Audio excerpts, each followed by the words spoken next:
Pemirsa, terima kasih pian masih bersama kami. Berita selanjutnya Mahabarakan. Polda Kalimantan Selatan melaksanakan tablik akbar, doa bersama sekaligus syukuran atas terlaksananya pemilu 2024 yang kondusif di Banua ini.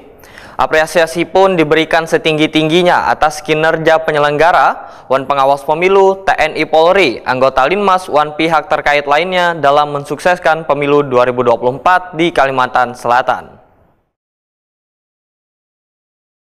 Polda Kalimantan Selatan melaksanakan tablik akbar wan doa bersama sekaligus syukuran atas terlaksananya pemilu 2024 yang kondusif di Banua ini. Buka puasa untuk merajut persatuan wan kesatuan bangsa bersama TNI Polri ini dihadiri perwakilan Gubernur Kalimantan Selatan, unsur Porkopimda, penyelenggara wan pengawas pemilu yaitu KPU wan Bawaslu, anggota TNI Polri, anggota Linmas wan pihak terkait lainnya, diselenggarakan di halaman Gedung Baru Polda Kalimantan Selatan di Banjarbaru, kemarin Rabu 20 Maret 2024. Kapolda Kalimantan Selatan Irjen Polisi Winarto SHMH dalam sambutannya memberikan apresiasi setinggi-tingginya atas kinerja penyelenggara wan pengawas pemilu, TNI Polri, anggota Linmas wan pihak terkait lainnya dalam mensukseskan pemilu 2024 di Kalimantan Selatan. Kegiatan tablik akbar doa bersama dan pelaksanaan kegiatan bertepatan dengan momentum bulan suci Ramadan ini, ujar Winarto, adalah untuk mempererat tali silaturahmi.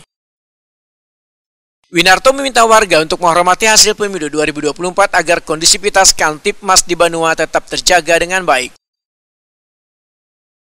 Bapak Ibu serta hadirin sekalian yang saya hormati, kita sadari bersama bahwa suksesnya penyelenggaraan pemilu tahun 2024 di Provinsi Kalimantan Selatan, selain dengan adanya usaha kita bersama untuk mendukung, mensukseskan, dan mengamankan perhelatan pesta demokrasi rakyat, tentunya yang utama atas perkenanan Tuhan Yang Maha Esa yang telah menjawab doa-doa kita semua, sehingga dalam pelaksanaan pemilu 2024 bisa berjalan dengan damai, dengan situasi Kamtipmas tetap terjaga dan kondusif.